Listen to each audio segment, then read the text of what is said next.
tomorrow at 5:30 p.m. UK time, we get ready for knockout football.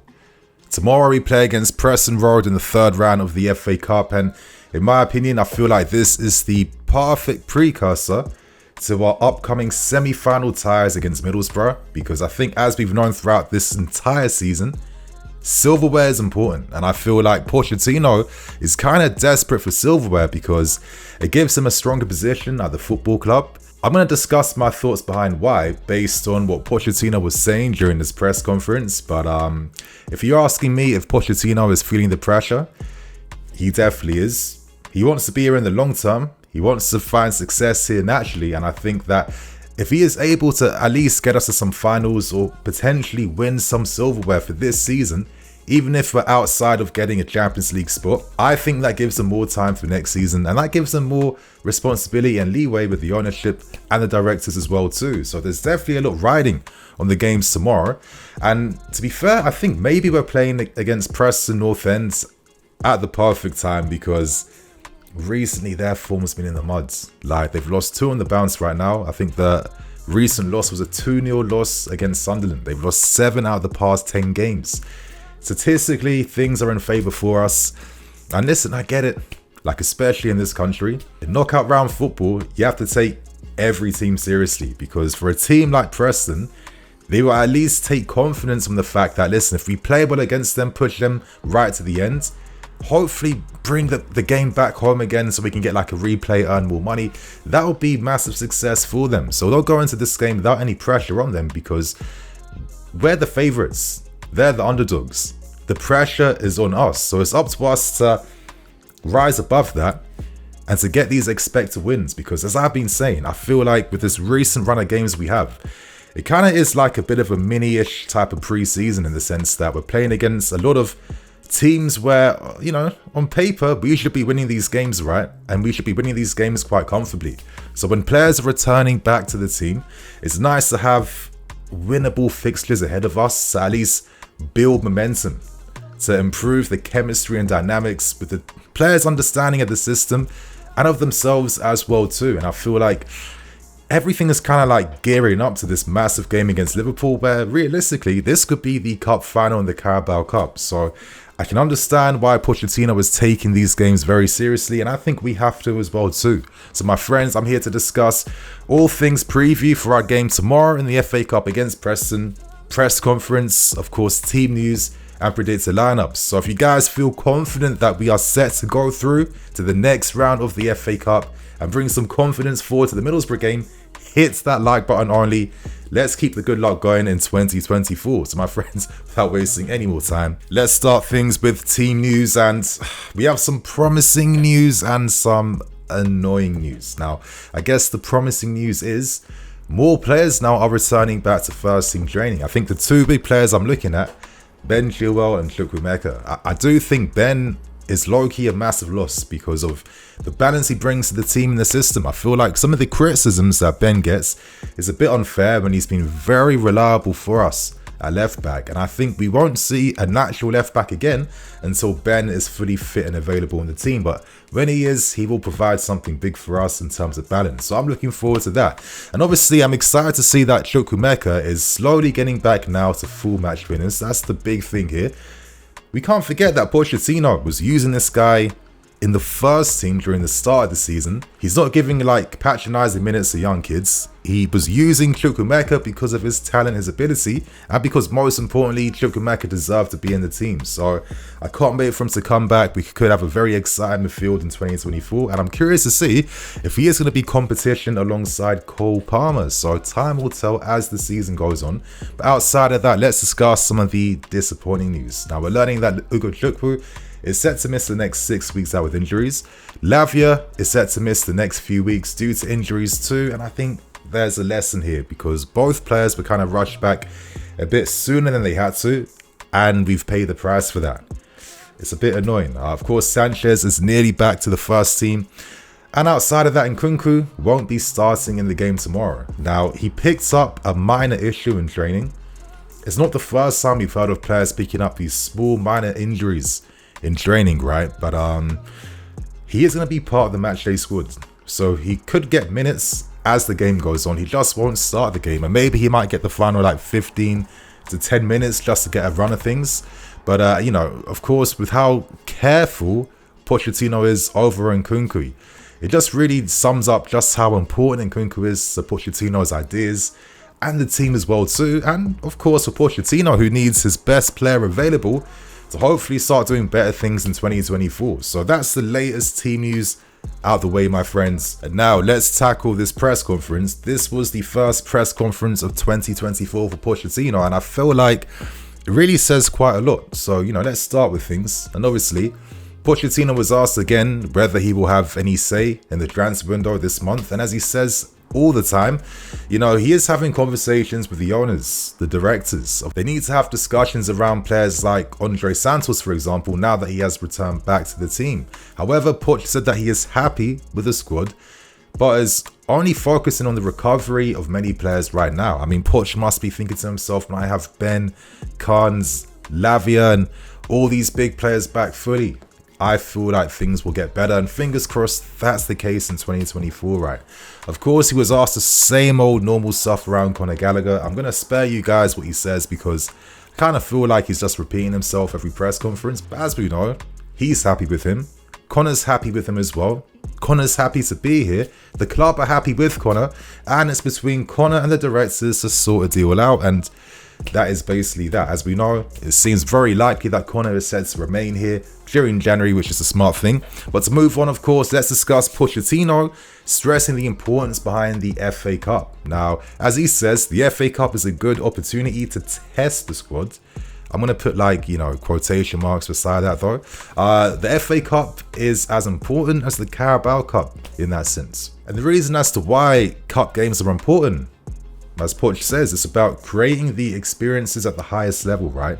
And for me, I agree with this. What he's basically saying is, from a young age, if you have more experience of playing like high pressure games, cup final games, etc., etc., that is going to set you up in the future for success as you learn to drain your nerves, to play within the pressure, to get used to this type of environment. I think that makes a lot of sense, and I can see why Pochettino is really taking these cup games serious and using strong teams where possible. To move on, are we expecting to see some rotation? Now, I did say exclamation marks earlier on because even though we have injuries throughout, is Pochettino really going to make drastic changes to the first team? Most likely not. As he says, expect maybe 1 to 2 max changes in the first team. And, you know, this tells me two things, to be fair with you. Number one, it's a good mentality to enforce throughout your squad, right? Because with players returning back, you know, this period of winnable games is the perfect opportunity to like really give the team more time to gel together, to understand each other's games, and we shouldn't take them for granted because you can build momentum with not only tactical understanding but winning as well too. So I can fully understand why he could prioritize that, right? But on the second part, for me, I feel like with a lot of the injuries we're seeing recently, certain players have been rushed back quicker than they actually should have, in my opinion. And when you've had the opportunity to use at least some academy grads in your squads throughout the season, I feel like he should have done that. I think that prime game was rushing back Leslie when he could have used Matos, but Matos has been in like nearly every matchday squad, and I don't see why he's any weaker when it comes to starting for us. I mean, listen, I've seen Newcastle, United, so many clubs throughout the season have turned towards using academy grads when they have to, and for us, that has one of the best in the country. I don't understand the skepticism when it comes to using them, when it feels like it's actually needed, because now Lavi is out again for no reason, and so is Ugo Chukwu, and we could have used Matos in those games to give these guys more time to get back to the team, right? But I guess ultimately, maybe the reason why Poch is going for option 1 over option 2 is because he is feeling the pressure at the club. He wants to safeguard his position here, and he may feel like he must use the stronger squad each match day, and there's nothing else he can do about that. So I can see it from that side. But my friends, let's end things with a final interesting point from the press conference, and I'm sure you guys will be wondering this.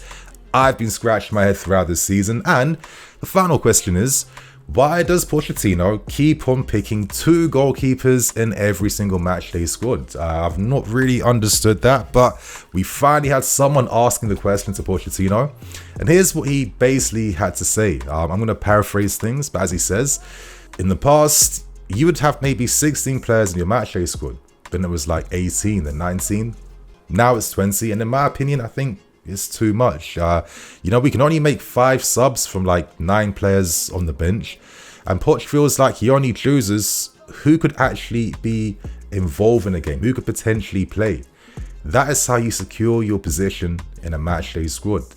He felt like he didn't want to create this revolving door of like one new young player getting on the matchday squad week in, week out, because, it might make more sense for them to actually play for the under-21s or lower divisions and actually get play time under their belts instead of just like wasting a week being part of a matchday squad they may not be featuring in. So, I don't try and act like I know everything, and I like to be very fair when I hear, opinions that might make me change how I see things. And could there be some truth behind what Pochettino is saying? Obviously, when you're working with these guys week in, week out, when you're a coach, it's not just about tactics and buying players and X, Y, Z.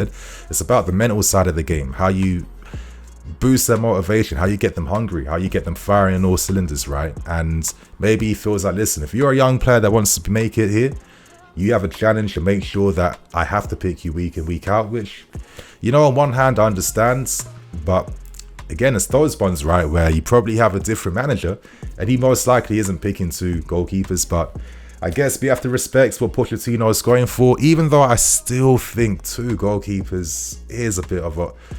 Even though I still personally think that 2 goalkeepers is a bit overkill. But my friends, that is everything from the press conference. Share your thoughts and opinions. And now let's end things with the predicted lineup for our game against Preston North End. Now, I feel like because we know we're going to see at least maybe 2 changes max in the first team, I'm going to take my best educated guesses to see what that's going to be.